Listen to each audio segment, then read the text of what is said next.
These units might be the worst EZAs ever. How's it, everybody? Celtic Link here. We got another Dokkan battle video for you here today. We are taking a look at what I believe are the top 5 worst designed EZAs ever. These are, of course, just my opinion, and of course, if you disagree with my list here, feel free to let me know your top 5 picks for the worst EZAs ever. So let's go ahead, let's hop on in, and let's kick off number 5. So number 5 should come as no surprise, the Tech Super Saiyan 3 Broly. Not only was this guy terrible on release, and not only did he make our strangest designs list, he is just all around bad, right? For whatever reason, they chose to give him a defense minus 6% per key sphere obtained. So as a nuker style unit, you are incentivized to gain more and more key spheres in order to improve his offense and defense, but in his case he ends up losing more defense, and with no way to actually get extra defense on his super attack effect, he could potentially end up at 0 defense even for the time of his release, both as an EZA unit, right? He EZA'd in November of 2020. This was in the wake of the on global. This was in the wake of the worldwide celebration and into the thank you celebration with Super Saiyan 3 Go Tanks and Tech Boo. And even at that point, right, we had already gotten Tech Ultimate Gohan the month prior, being the best defensive unit in the game, and then you come along with this guy with literally 0 defense. I feel like this makes him probably one of the worst design EZAs ever, because an EZA should take the bad parts of a unit and make them better, and I guess they kind of did that, right? But I mean, they still kept the lowering defense, so maybe on his Super EZA they'll fix it, but for now he remains easily the worst designed EZA in Dokkan history. And that brings us to number 4. Number 4 on our list here is the STR Jaren. This one should really not be a surprise for anyone. On his initial release, he honestly, for when he released in 2018, this was not bad, right? He was a decent unit for Super Battle Road, being able to be utilized to help stun the enemies, which is something very, very useful in those types of fight, and that was the hard content when he released. But unfortunately, when he EZA'd in October of 2023 and February of 2024 with the in Android celebration on global, he did not fare much better, right? He did gain the ability to greatly raise attack and lower defense, which is helpful, and he had the ability to gain more stats depending on whether he was fighting one or multiple enemies, which is very, very useful. And then, you know, he was designed to be more on Universal Survival Saga or tournament participants. But here's the thing about him. His overall stats were just so low, even at max, fully EZA'd, that he literally couldn't even live normals post super, even with that greatly raised in some of the hardest content, right? Still the hardest content at the time of his release was, you know, the previous well, actually on global by the time he released, well, actually, no, on both global and JP, this was in a post-Fusion Zamaz's Dismal Future Red Zone, and he just wasn't enough. He was designed still for Super Battle Road. They kept the spirit of what this guy was designed for, but it meant he was more or less unuseful in the current meta content. Super Battle Road and Extreme Super Battle Road does need units like this, but, you know, the gap at that time between those events and the current Red Zone events was just too great that being designed for that event more or less meant that he was unusable in the current content. You could do some shenanigans with him, but him being designed with multiple characters in mind just made him perform very, very poorly in the Red Zone content, which was the difficult content for his release. So that's Jiren at number 4. Bringing us to number 5 is the Ink Goku Black, released just before the, or not number 5, number 3, released just before the Jiren there in September of 2023 as part of the worldwide campaign. He was the last EZA of that campaign, and they attempted to fix what was wrong with him, right? The problem with this guy is he released as a stacker in a, in the beginnings of a stacking meta with the Legendary Goku event. So he did all right, having superclass character like Goku to face off against while raising his defense and supporting his extreme allies. Unfortunately, when he EZA'd during a time when Dokkan was shifting to short meta.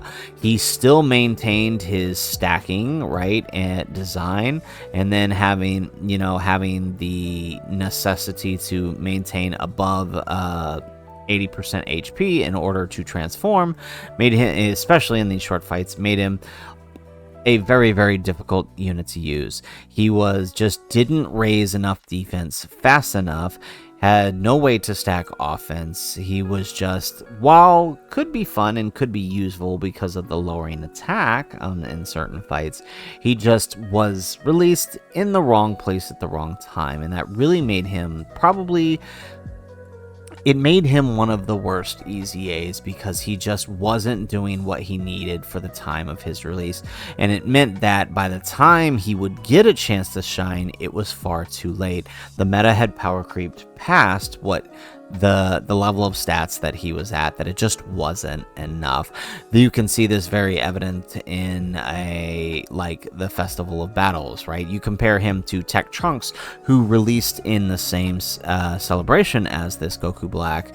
Because of the inability to raise attack, he sort of falls off to make his defense not worth it, right? He's barely doing 10 million even after, 60 plus defensive stacks, because he just builds up that little bit of attack and then is stuck with it. So unfortunately, he was definitely one of the worst design EZAs. And then we have number 2. Number 2 is a really interesting choice because I still don't know why to this day they chose to EZA this guy. This guy EZA'd in June of 2022 and November of 2022 in Global during the 7-year meta with the resurrection of F Blue, Goku, and Vegeta. And the unfortunate thing about this guy is he's all over the place. Not only did he not have a team to work on, right? He wants to be on, you would think you would want him on like Transformation Boost or Wicked Bloodline or something like that, but those teams don't want him because he wants reps of Universe 7. And even if you were to pull him into a team, right, there were no events where you could do that unless you threw him onto Mastered Evolution under the resurrection of F Blues. But then he would have no partner except for the AGL Golden Frieza. But then you have no reps of Universe 7 there. The only reps of Universe 7 at the time were the 6th year LRs, who at that point were already showing tremendous signs of aging, and the most difficult fight in the game canceled dodge, so you couldn't use UI to help keep this part of his passive up to give him his effective against all types. He was just a poor choice for an EZA for the time, with no partners, no home, and really just not doing enough to even make him usable, right? even with the greatly raising defense, right, that combination for his stats just wasn't enough to even live normals beyond like the phase 2 of Red Zone Broly. He was a goner in Metal Cooler Core at the time. Basically, Cell Max was his best shot, and even then, it was really, really risky because he was not going to live a super. He might be able to survive the normals, but he was still taking damage. He just wrong place, wrong time for the EZA for him, unfortunately. It really feels like he was just one of those, like, Dokkan was powering through the old category leads to get to some of the newer ones, and he was just an unfortunate sacrifice at that time, making him the second to worst EZA. And then finally, my number 1 pick for the worst EZA, and this is going to ruffle a lot of feathers, but it is the Tech Ultimate Gohan. Now, you might be wondering, well, Celtic, why would you say that? Tech Ultimate Gohan was great on release, and his EZA is just as great. And that's exactly what it is. His EZA is no different than what he was before.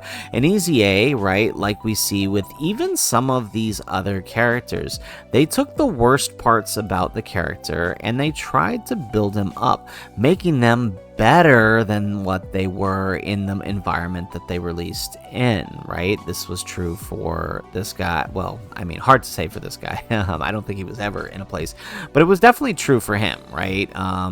It was definitely true for this guy. He was still better off than he was before, and even to a degree, this guy was completely unusable before. Especially with this lowered, the fact that he was actually, lowering the attack of your allies by 18%, which he's still doing over here, but not as bad.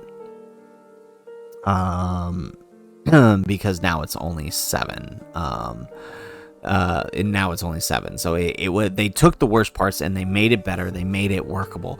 But with Tech Ultimate Gohan, like, they hardly changed the thing. All they did was make Tech Ultimate Gohan for 2024. That's all they did, right? When you look at the Extreme Z Awakening, all they did was give him, they give him a slight boost in attack and defense. They gave him an extra 30% damage reduction for his first turn only, and then after that he just continues to stack in the same manner in which he had done before, doing the exact same thing. And they even made it worse because the loss of the damage reduction meant that his turn 2, if you missed a single super on his turn 1, oftentimes, right, in the events that he released with, that turn 2 was extremely dangerous for him, because his defense just wouldn't have been high enough, even with the stacks and the guard. It meant like you would have to wait till 3rd or 4th appearance for him to really come in, which is fine, but again, it actually put him in a worse position than he was relative to when he released. Now, I mean, compare that to his Ultimate Gohan state. It's actually a lot. It's not his Ultimate Gohan state is a lot better. I would say there's probably almost, there's no difference really between what he was doing before and what he's doing now. It was still the same function. It just upped up for modern content, to the point where even because, right, we were beginning to move into a long content meta, there was almost no reason to transform him. I mean, even before there was, but like you kind of needed like the offense towards the end of some of these fights.